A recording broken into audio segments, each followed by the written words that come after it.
Why is it so hard for men to heal or to step up to the plate and do the hard work it takes to make a relationship work? So first part, why is it so hard for men to heal or to step up to the plate and do the hard work? So, healing is something that most men don't think they need, because to admit I need healing means I'm weak. Something's wrong with me, right? I want a strong man. I want a bad man. That's what women always say. But most of a man's hurt came at the hands of a woman in a relationship. Maybe his mother, maybe somebody else hurt him for whether he deserved it or not, right? But what happened with, boys, we were taught not to cry. So if you watch a little boy, he'll grab his hand, he'll do like this, he's crying, he's got this pent up anger, tension, he's holding it in. So we're taught as boys how to keep our true feelings internal. You become a man. Guess what? You're not going to start now sharing it. So you don't think you need to be healed because nobody ever advocated it for in the beginning. That's why it's hard for men to heal. Then for a man to have to go to see a therapist, and the old taboo that's, crazy people go to therapists, means that something's wrong. So I think that's why most men fight healing. You just don't understand me. Okay, true, because we don't understand you all sometimes, right? But there's a lot of stuff inside that men don't like to deal with, because to deal with it brings back a lot of hurt. And let's be honest, most women don't want a weak man. And if you're taught that that's a sign of weakness, then you're not going to do it. That's how I look at it.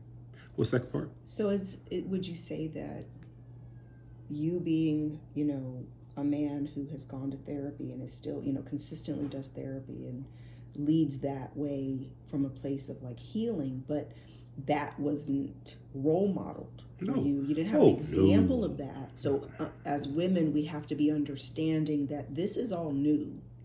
Well, let's be honest, it's new for women too. Yes. It's not, it's new for the Black culture. I just keep it real. If you came from a religious home, Jesus was your therapist. Yeah. More Jesus, more church. Altar. Fasting and praying was your therapy. Yeah. But it's bigger than that. Yeah. We need to go to people who are licensed therapists, who understand, or great spiritual coaches who can really help you get to the depths of what's wrong with you. Yeah. And because everybody grows up differently. Some people have gone through single mother homes. Some have gone through, having silver spoons in their mouths. So there's different experiences, different trauma. Yeah. Trauma's trauma, but it's different trauma. Mm-hmm. Some may have been molested, some may have been abandoned, some may have been whatever it may be. Mm-hmm. And so, for young men, I think sometimes why you see such great athletes, not just because they're skilled, but I think some of their rage is taken out on the field, on the court. Yeah. You know what I'm saying? I've seen that in some of my sons. Okay. And I think sometimes you see that rage come out because, the boys taught to keep it in. So now I'm on the field, I need the beast. Yeah. And it comes out. And that's really like after they finish their football careers, or, we watch ballers. Yeah. They're jacked up. Yeah.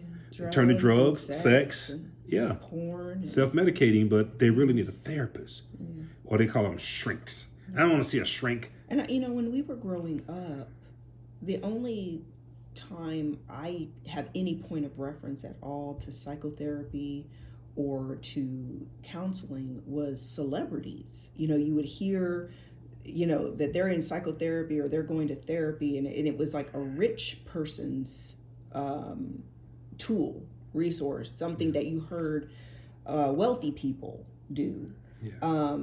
I think that we're in the very first generation of any of this being normalized to do real healing work. Because mental health now has become the first front and forward. Let's be honest. When you and I were growing up, right? And I say this respectfully. I grew up in a small town. There was always this one person that you knew was off, right? Yeah. Everybody said, "Oh, that's Johnny. Johnny ain't right." Mm-hmm. Everybody knew that. Mm-hmm. And no offense to anybody named Johnny. But everybody knew that person had a problem. So you didn't think twice about it. Now, everybody's got some type of, most people have awareness of, it's not just Johnny. Johnny couldn't hide his any longer. Right. But a person who's self-medicating, mental issues, people who are depressed. Depression, let's be honest, we didn't know what depression was. We thought depression was somebody who, again, Johnny, and he had a nervous breakdown. No, depression. So now that a lot of people are functional, yes, with their trauma and pain. They get up every day. They're going to work. They're taking care of kids. They're doing, but it's so normalized that people don't even realize. And that's because we mimic what we see. Our parents dealt with a lot of trauma. They pulled it up, put on the big panties, big boy panties, big boy underwear, big girl panties, and they got it done. So guess what? What do? We mask it. We keep going. And so. What's your advice for young men, grown men right now, whether you're single, whether you're in a marriage, if you had to say, fellas, you've got to do the work to heal, what's your advice for the mindset around that and the heart posture to get to that place where you can allow yourself to just be vulnerable enough, even with yourself, to admit, I got to get some help because I don't want to bleed all over my children, my wife, my future wife. You want to be able to be a good husband and father. Yeah. You know when men go to therapy? Men do go to therapy. You know when they go? Where? Barbershop. Yeah. When they're sitting in the barbershop chair getting their hair cut. Hey, man, let me throw this at you, man. And they start chopping it up, right? Yeah. About their issues. But they're in a manly environment with another man to get his advice, who's not a licensed therapist. He's just your barber. But he's talking some real stuff, and now it's a barber saying, man, I got a client that's going through that same stuff you're going through, man. And I think, so men are talking. They're just talking to the wrong people. Yeah. And so I think taking that same mentality that you have in the barbershop to your therapist and talking to them the same way. My therapist, I can chop it up with them like that.